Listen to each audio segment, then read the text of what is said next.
اب آئیے اس کی فصاحت اور بلاغت کے بارے میں. تو جیسا میں نے ابھی کہا کہ حضور صلی اللہ علیہ وسلم کے زمانے میں اس کی ادبیت، فصاحت اور بلاغت اتنے عروج پر پہنچ چکی تھی، تو اللہ تعالیٰ نے ان کی فصاحت کے فن کو نیچ اور ہیچ دکھانے کے لیے، اس کو انفیریئر بتانے کے لیے اللہ تعالیٰ نے قرآن کو فصاحت اور بلاغت کا سرچشمہ اور ایک خزانہ بنا کر سرکار دو عالم صلی اللہ علیہ وسلم پر اتارا. اب فصحائے عرب جو تھے، بڑے بڑے علماء تھے، خطیب تھے، یہ قرآن پاک کی جو کوئی بھی آیت سنتا تو پریشان ہو جاتا تھا. اس زمانے میں یہ طریقہ تھا، کعبۃ اللہ کی دیواروں کے اوپر اچھے اچھے بڑے خطیب اور شاعر خصوصاً اپنے اشعار لا کے لگاتے تھے، اور آپس میں کمپٹیشن ہوتا تھا، کون مقابلہ کر رہا ہے. ایک مصرع لا کے لگا دیے، اس کے جواب میں دوسرا مصرع لگانے کے لیے چیلنج دیا جاتا تھا، یا قصائد لگا دیے جاتے تھے. 7 معلقات کہا جاتا ہے، 7 قسم کے معلق کیے ہوئے قصائد لگا دیے جاتے تھے. اس کو چیلنج کرتے تھے کہ کوئی ہے اس سے بہتر بنانے والا. لیکن قرآن پاک کی جب آیات نازل ہوئی، یہ تمام فصاحت و بلاغت کے جتنے نمونے تھے سب کے سب بالکل خاک میں مل گئے. اس کے سامنے گویا دوسرے معنی میں شرم آنے لگی، ان کو بغلیں جھانکنے لگے یہ فصیح و بلیغ اور خطیب لوگ کہ یہ آخر کیسی فصاحت کی کتاب ہے، کیا آیت ہے، اور اس میں کیا معانی اور عربی کی کیا ادبیت بھری ہوئی ہے. چنانچہ ایک مرتبہ جب سورہ کوثر نازل ہوا تو اس کی ایک آیت انا اعطیناک الکوثر، اس کو کعبے پر ایک طرف لگا دیا گیا اور چیلنج دیا گیا کہ اتنے خطیب عرب میں رہتے ہیں، مکے میں اتنے فصاحت و بلاغت کے ایسے نمونے موجود ہیں، تو ان حضرات کو ہم چیلنج دیتے ہیں کہ یہ ایک اللہ کے کلام کی آیت ہے، ایسی ہی کوئی آیت اس کے جواب میں بنا دینا چاہیے. ایک وقت دیا گیا، اتنے وقت کے اندر جس کو چاہے اس کا جواب یہاں پہ لا کے لگا دیا جائے. جب وقت ختم ہوا، ادھر جتنے خطیب تھے فصیح و بلیغ سب علماء ایک جگہ سر جوڑ کر بیٹھے، پریشان ہے کہ اس کے اندر جو گرامیٹیکل ترکیب ہے آج تک ہم نہیں دیکھے، اس میں جو فصاحت و بلاغت ہے آج تک ہم نے اس کی کوئی مثال نہیں دیکھی. بالآخر جب ختم ہو گیا وقت تو اس کے بعد وہ لوگ لا کے وہاں پر اس کے جواب میں لگائے. کیا تھا جواب؟ انا اعطیناک الکوثر لیس ھذا بکلام البشر، یہ کوئی انسان کا کلام نہیں ہو سکتا. انہوں نے جواب میں لگایا تو یہ جواب لگایا. تو اللہ تعالیٰ کے کلام میں اور بشر کے کلام میں جو فرق ہوتا ہے، میں ایک چھوٹی مثال سے آپ کو بتاتا ہوں. آج تو یہ الیکٹرانک دنیا ہے، یہ خلائی ترقی، ایسٹروناٹس کی ترقی، راکٹس کی، اور طرح طرح کے سیاروں کے اوپر جو پینگیں بھیجی جا رہی ہیں، پھینکی جا رہی ہیں. یہ وہ زمانہ ہے جب کہ خلا اپنی ترقی کے کمال پر پہنچ گیا ہے. تو دیکھیے دنیا میں آج کل ایک ملک ایک راکٹ بناتا ہے تو دوسرا بھی ملک اس کے راکٹ کی نقل کر لیتا ہے. تو یاد رکھیے کہ انسان کی بنائی ہوئی اور اللہ کی بنائی ہوئی چیز میں سب سے بڑا فرق یہ ہوتا ہے کہ ایک انسان کی بنائی ہوئی چیز کو دوسرا انسان نقل کر لے سکتا ہے، کاپی کر لے سکتا ہے. ادھر بہترین ایک جہاز بنایا گیا تو ادھر دوسرے ملک میں بھی ویسی جہاز بنایا جاتا ہے. ادھر ایٹامک انرجی کا کوئی بڑا بام تیار کیا گیا تو دوسرا ملک بھی اس کی نقل کر لیتا ہے. تو یہ انسان کی بنائی ہوئی چیز کی یہ حقیقت ہے کہ دوسرا انسان اس کی نقل اور کاپی کر لے سکتا ہے. لیکن فرض کیجئے کہ کسی مکھی کا یا مچھر کا ایک پر ہوگا، یہ پر اللہ کا بنایا ہوا ہے، دنیا میں کوئی ایسا پر بنا سکتا ہے؟ ہرگز نہیں بنا سکتا. تو فرق یہی ہوتا ہے کہ انسان کی بنائی ہوئی چیز کی کاپی انسان کر سکتا ہے، لیکن خالق کی بنائی ہوئی چیز معمولی سے معمولی چیز بھی ہوتی ہے اس کے برابر نہیں بنا سکتا. یہ سب سے بڑی فرق کی بات ہے انسان کے اور اللہ خالق اور مخلوق کی مصنوع چیز کو بنائی ہوئی چیز میں۔ تو اب یہ چونکہ قرآن پاک اللہ کا کلام ہے، لہٰذا انسان اس کے برابر کیسے بنا سکتا ہے، اس کے جیسی آیت کیسے بنا سکتا ہے؟ تو وہی انہوں نے لکھ دیا انا اعطیناک الکوثر لیس ھذا بکلام البشر، یہ تو کوئی بشر کا کلام نظر نہیں آتا۔ اس سلسلے میں بہت سے ایسے اللہ تعالیٰ کے چیلنج ہوئے جس وقت کہ یہ اللہ کا کلام نازل ہوا، تو اللہ تعالیٰ نے سب سے پہلا جو چیلنج دیا وہ سورہ انفال کی آیت نمبر 31 میں سب سے پہلا چیلنج کہ اگر تم لوگ بنا سکتے ہیں کیا؟ تو انہوں نے جواب دیا لو نشاء لقلنا مثل ھذا، اگر ہم چاہیں تو ہم برابر بنا سکتے ہیں، لیکن دنیا بھر کی کوشش کر لیے ایک آیت بھی بنا نہیں سکے۔ اس کے بعد اللہ تعالیٰ نے دوسرا چیلنج دیا فَلْيَأْتُوا بِحَدِيثٍ مِثْلِهِ إِن كَانُوا صَادِقِينَ، یہ سورہ طور کی آیت نمبر 34 ہے۔ اللہ تعالیٰ نے فرمایا فَلْيَأْتُوا بِحَدِيثٍ مِثْلِهِ، اس قرآن کی جیسی چیز کو تم بنا کے تو لے آؤ، ان کانوا صادقین، اگر تم اپنے دعووں میں سچے ہیں تو ایسی قرآن کی جیسی چیز تو بنا کے لے کے آؤ۔ قرآن کے 6666 آیتیں تو کجا ایک آیت نہیں بنا سکے، تو اس چیلنج کو کہاں سے قبول کر سکتے؟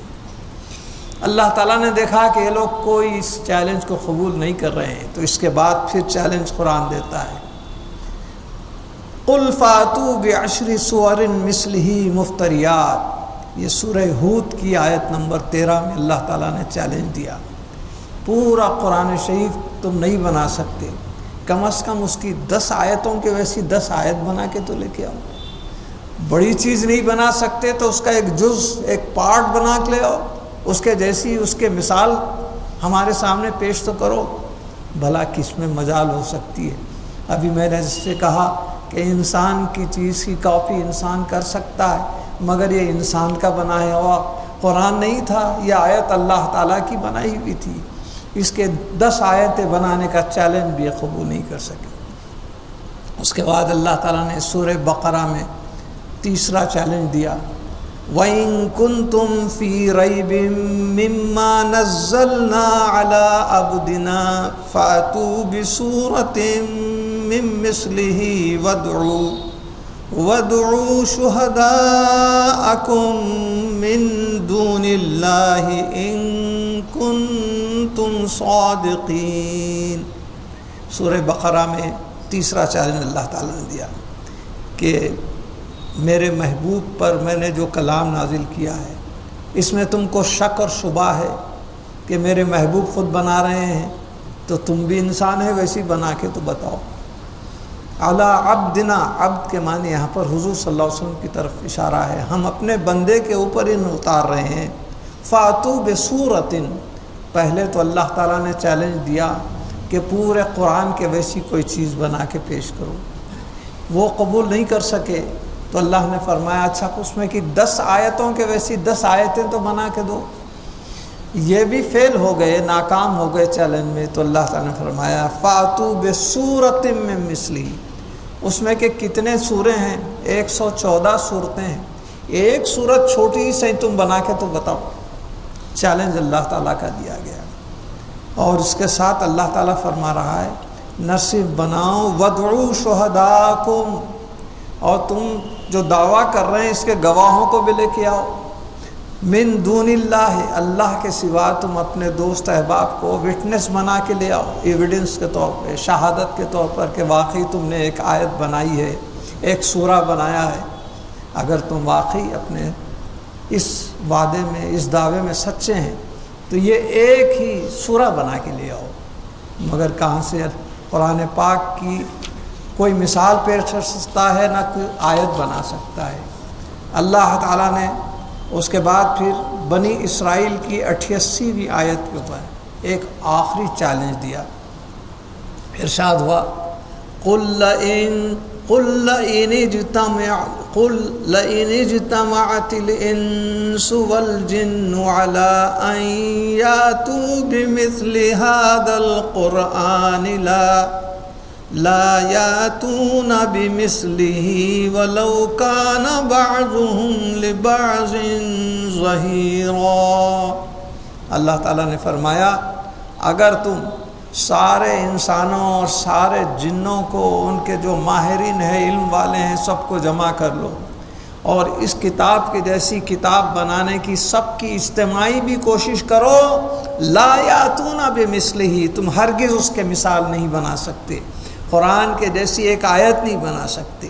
وَلَوْ كَانَ بَعْضُهُمْ لِبَعْضٍ ظَهِيرًا، اگر ان سب کو جمع کر کے ایک دوسرے کی مدد بھی کرنے کی کوشش کرو، کسی کو مشکل ہے تو مشکل دور کرنے کی کوشش کرو، لیکن کوئی اس کی تکمیل نہیں کر سکتا۔ اللہ تعالیٰ نے چیلنج دے دیا۔ آخر میں سورہ بقرہ کی آیت نمبر 24 میں اللہ تعالیٰ نے اعلان فرما دیا، فَإِن لَّمْ تَفْعَلُوا وَلَن تَفْعَلُوا فَاتَّقُوا النَّارَ الَّتِي وَقُودُهَا النَّاسُ وَالْحِجَارَةُ أُعِدَّتْ لِلْكَافِرِينَ۔ فَإِن لَّمْ تَفْعَلُوا، جب تم نہیں کر سکتے تو ہم بولتے ہیں تم ہرگز نہیں کر سکتے، ایسی مثال تم ہرگز نہیں لا سکتے۔ جب نہیں لا سکتے تو ہمارے چیلنج کا مقابلہ کرنے، ہمارے مقابل آ کر قرآن کو انسانی کلام کے جیسا قرار دینے والوں، تمہارے اس حرکت کی وجہ سے اللہ تعالیٰ نے فرمایا ڈرو، کس سے؟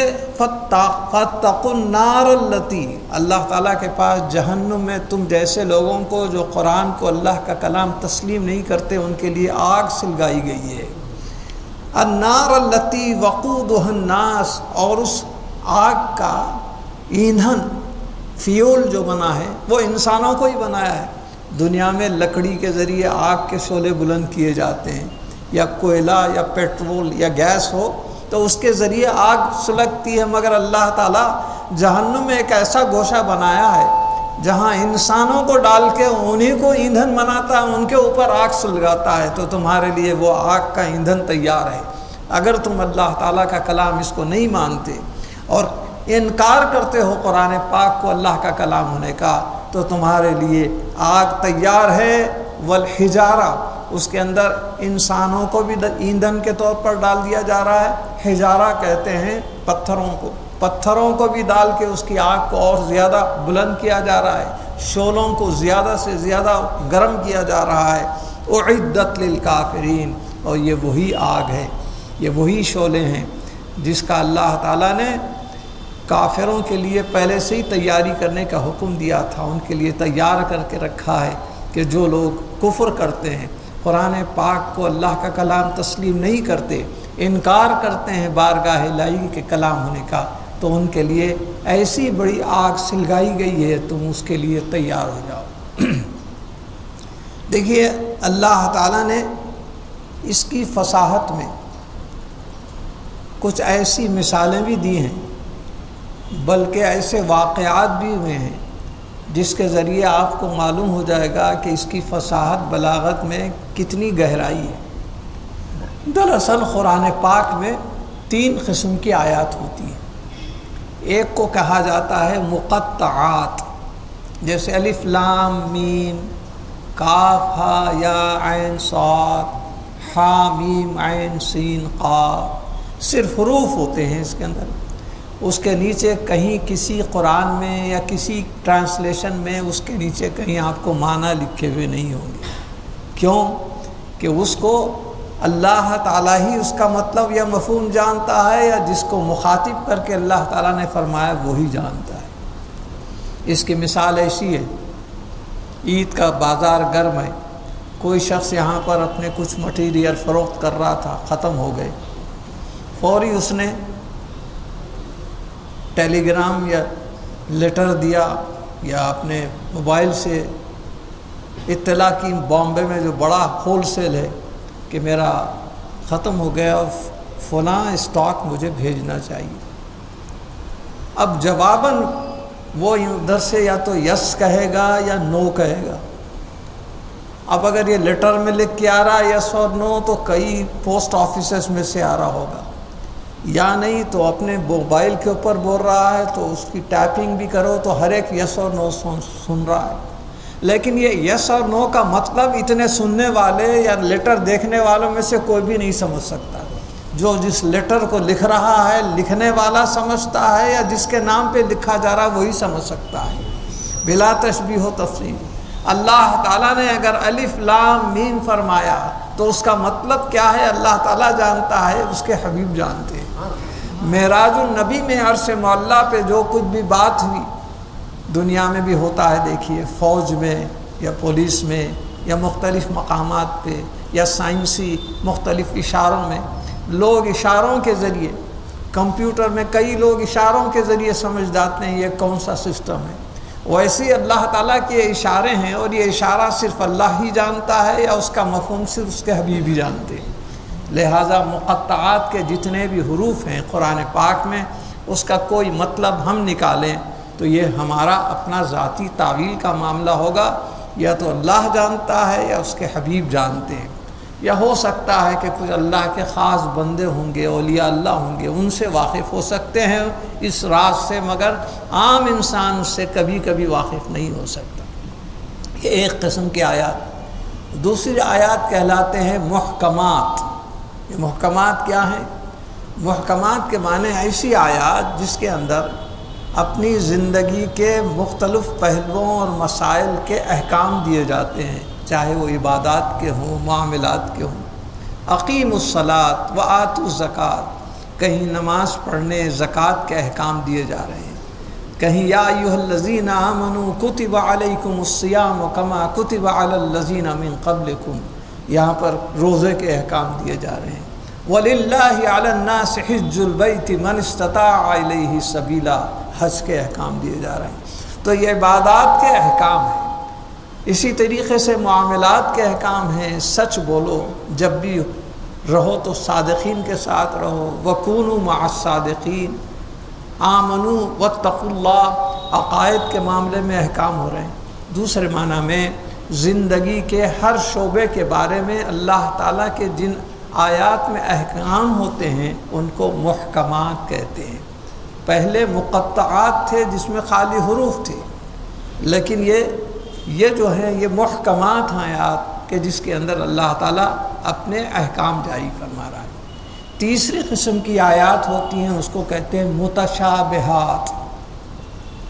اس کا ترجمہ ہم نہیں کر سکتے، بلکہ اگر اپنے عقل کے مطابق ترجمہ کریں گے تو معاملہ کچھ کا کچھ ہو جائے گا۔ مثال کے طور پر سورہ فتح میں ہے ید اللہ فوق ایدیہم، اللہ کا ہاتھ ان سب کے ہاتھوں پر ہے۔ تو کیا اللہ کو ہاتھ ہے؟ اللہ تو ہاتھ پاؤں سب سے پاک منزہ ہے۔ تو یہاں پر ید کے معنی طاقت، قوت، پاور کے معنی ہوں گے، اللہ کا ہاتھ نہیں ہوگا۔ ویسی وما رمیت اذ رمیت ولکن اللہ رما فرمایا اللہ تعالیٰ نے ایک جگہ۔ حضور صلی اللہ علیہ وسلم نے جب ریت کی کنکریاں پھینکی تو کئی کفار وہیں ختم ہو گئے۔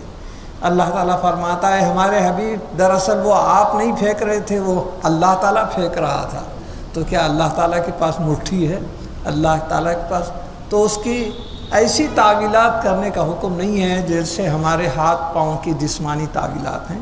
اس کے لیے یہ سمجھنا کہ اللہ کا جو اس کے مطلب ہے اسی مطلب پر ہمارا ایمان ہے، یوں سمجھنا چاہیے۔ اس طرح تین قسم کی آیات ہو گئیں، ایک مقطعات، دوسرے محکمات، تیسرے متشابہات۔ تو ان کے اندر بھی اللہ تعالیٰ نے ایسی ادبیت عطا فرمائی ہے۔ اس زمانے میں ہی جب کہ سرکار دو عالم صلی اللہ علیہ وسلم ابھی دنیا سے پردہ نہیں فرمائے تھے، ایک عجیب و غریب واقعہ ہو۔ اس زمانے کے جو لوگ تسلیم نہیں کر رہے تھے قرآن کو، قرآن نے اعلان کیا کہ ہم تمہاری زبان عربی میں قرآن کو اتارے۔ دراصل ان کی نہیں بلکہ اللہ نے اپنے حبیب کی زبان میں اتارا۔ سرکار دو عالم صلی اللہ علیہ وسلم چونکہ عربی زبان فرماتے تھے اس لیے عربی زبان میں اتارا۔ تو اب عرب کے بڑے بڑے ماہر ادب جو فصاحت اور بلاغت کے بڑے بڑے شہنشاہ تھے، ان لوگوں نے اس کا تجزیہ شروع کیا، ایک ایک گئے جائزہ نکال کے غلطیاں نکالنے لگے۔ آ کے چند لوگوں نے کہا آپ کے قرآن میں ہماری عربی لینگویج کے روزمرہ جو الفاظ استعمال کر رہے ہیں اس سے ہٹ کے الفاظ استعمال کیے گئے جو ہمارے پاس استعمال ہی نہیں ہوتے۔ تو حضور نے دریافت کیا کون سے الفاظ ہیں؟ کہا 3 الفاظ ایسے ہیں جو ہمارے روزمرہ بول چال میں عربی کے استعمال ہی نہیں ہوتے۔ کون سے ہیں؟ نمبر 1 حضوا، ہے زے واو الف۔ حضوا کے معنی ہیں ٹھٹا کرنا، مذاق اڑانا، ٹو ریڈیکیول، کسی کا مذاق اڑانا، اس کو حضوا کہتے ہیں۔ یہ حضوا ہماری زبان میں نہیں ہے، یہ ایک نیا لفظ ہے۔ آپ بول رہے ہیں کہ عربی زبان ہے، عربی میں تو حضوا استعمال ہی نہیں ہوتا۔ دوسرا لفظ ہے کبار۔ کبار کے معنی ہوتے ہیں بہت بڑا، عمر رسیدہ یا بڑا۔ کبار بھی ہماری زبان کا استعمال کرنے والا لفظ نہیں ہے۔ تیسرا لفظ ہے عجاب۔ عجاب معنی ونڈرفل، اسٹانشنگ، عجیب و غریب۔ یہ 3 الفاظ ایسے ہیں ہم چن کے دیکھیں تو ہماری عربی لینگویج کے نہیں ہیں، یہ عربی ادب سے بالکل باہر ہیں۔ اللہ تعالیٰ نے اپنے محبوب کو ایسی حکمت عطا فرمائی تھی، ایسی مصلحت عطا فرمائی تھی، ایسا علم عطا فرمایا تھا۔ آپ نے فرمایا اچھی بات ہے، یہ جو شہر ہے مکہ یا مدینہ، یہ کاسموپولیٹین شہر بن گئے ہیں جہاں پر لوگ ادھر کے ادھر کے آ کے جمع ہو جاتے ہیں۔ تمہارے خالص عربی کوئی دیہات کے ایک عمر رسیدہ شخص کو لے کے آؤ، فوری اندر گہرائی میں جا کے اندر کے ایک دیہات کے ایک ایسے شخص کو جو بہت 100 برس کے قریب ہوں گی اس کی عمر، اس کا انتخاب کر کے لے کے آئے۔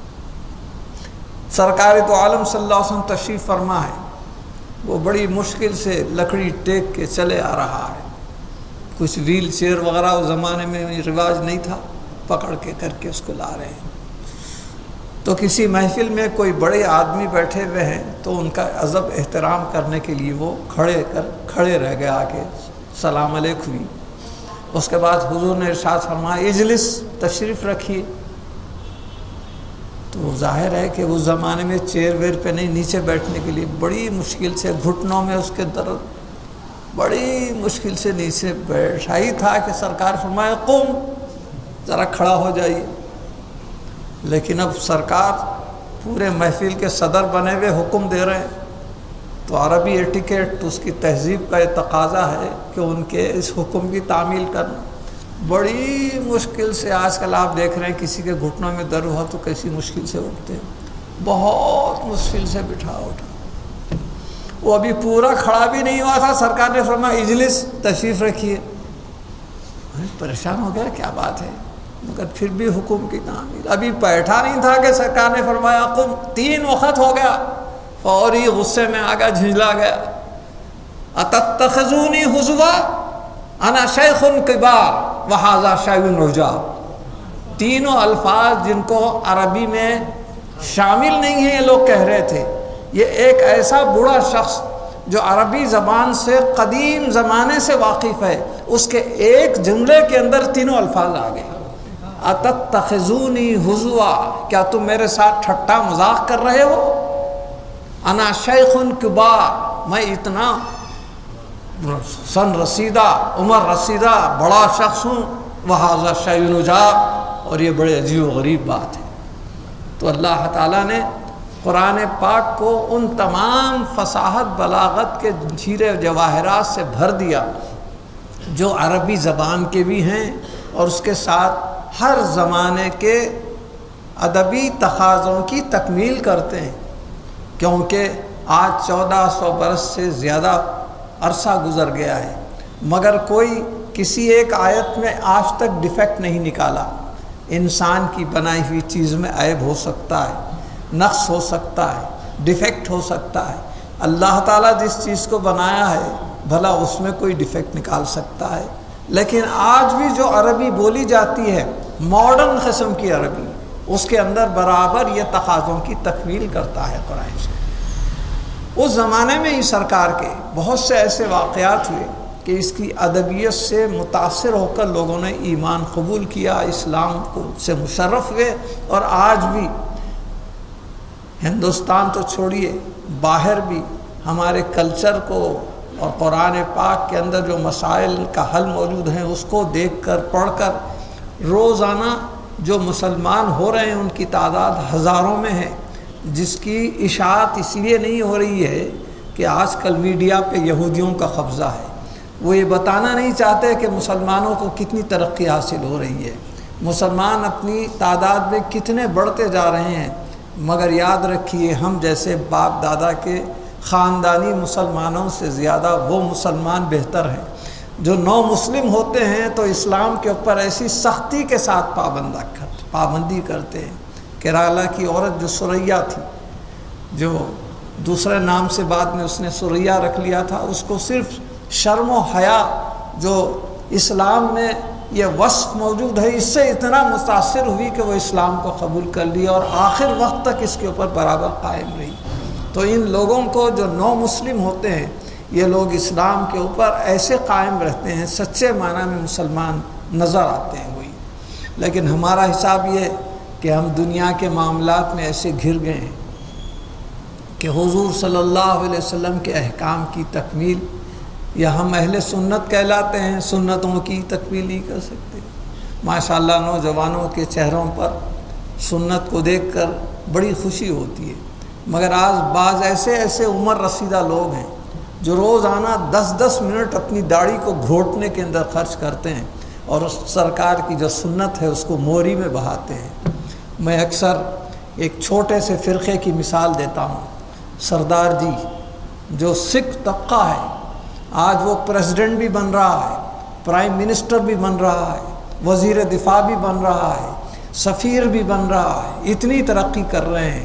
کیوں؟ اس وجہ سے کہ ان کے پاس کوئی پیغمبر نہیں آیا، کوئی نبی ان کی قوم میں نہیں آیا، مگر ان کا ایک گرو، ایک پیشوا نے کہہ دیا کہ تمہارے جسم کا کوئی بال نہیں توڑنا چاہیے، نہیں مڑانا چاہیے۔ اس پر اتنی سختی سے قائم ہے کہ صورت چاہے وحشی بھی نظر آئے تو اپنے گرو کی بات کے اوپر عمل کر رہے ہیں۔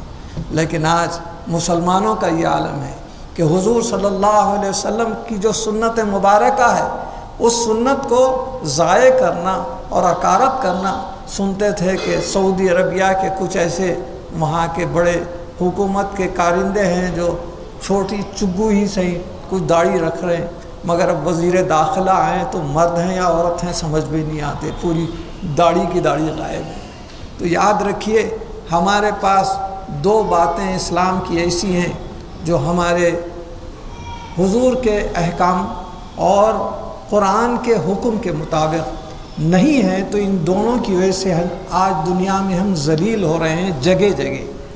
ایک تو اپنے سر کو ڈھانکنے سے ہمیں شرم آتی ہے، ہم ننگے سر رہنے کو، ایک عجیب بات ہے کہ احرام کی حالت میں ننگے سر دیکھ کر لوگ اسی کو اسلام کی تہذیب سمجھ گئے ہیں۔ صرف احرام میں سر کے اوپر کپڑا رکھنا منع ہے، اسی کو تہذیب سمجھ کر لوگ اپنے سر سے ٹوپیاں غائب کر دی ہیں اور چہرے سے داڑیاں غائب کر دی ہیں۔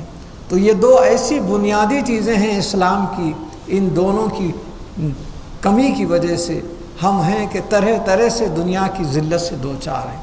کسی شاعر نے بڑے اچھے انداز میں کہا، ادب مشرق بھی کرتا ہے، ادب مغرب بھی کرتا ہے، وہاں ٹوپی اترتی ہے، یہاں جوتا اترتا ہے۔ ہم اپنی مسجد میں داخل ہوتے ہیں تو جوتا اتار کے آتے ہیں، لیکن ٹوپی کے ساتھ آتے ہیں۔ لیکن آج نوجوانوں میں عجیب قسم کا ایک رجحان ہو گیا ہے کہ سر کی ٹوپی ہی نکال دی گئی ہے۔ در مختار میں یہ حکم دیا گیا ہے، اگر کوئی شخص نماز کو اتنی ہیچ اور معمولی عبادت سمجھتا ہے کہ بغیر ٹوپی کے بھی ہو جا سکتی ہے تو ایمان کے دائرے سے باہر ہو گیا۔ اللہ اکبر، بھلا مند اندازہ لگائیے، ہمارے پاس اپنی نماز ایک ہزاروں روپے کا سوٹ خریدنے کے لیے تو برابر ہمارے پاس دولت موجود ہے، روپیہ موجود ہے، ایک 2 روپے کی 2.5 روپے کی ٹوپی خریدنے کے لیے ہمارے پاس پیسے نہیں ہیں۔ تو اندازہ لگائیے ہم اپنی نشانیاں جب کھوتے جا رہے ہیں تو اللہ تعالیٰ خود فرمایا ہے کہ جب تم ہمارے احکام کی تعمیل نہیں کرتے تو دوسروں کو تمہارے اوپر ہم حاکم بنا دیتے ہیں۔ ہماری تمام حکومتیں ہاتھ میں سے نکل جا رہی ہیں۔ آج دنیا میں دیکھیے کہ چائنا ہو، سنکیانگ ہو، ہنگیا ہو، کتنے مقامات ہیں جہاں پر مسلمانوں کو ذلیل کیا جا رہا ہے۔ اس کی وجہ یہی ہے کہ قرآن اور حضور صلی اللہ علیہ وسلم کے جو ہدایات اور احکام ہیں اس کی پابجائی نہیں ہو رہی۔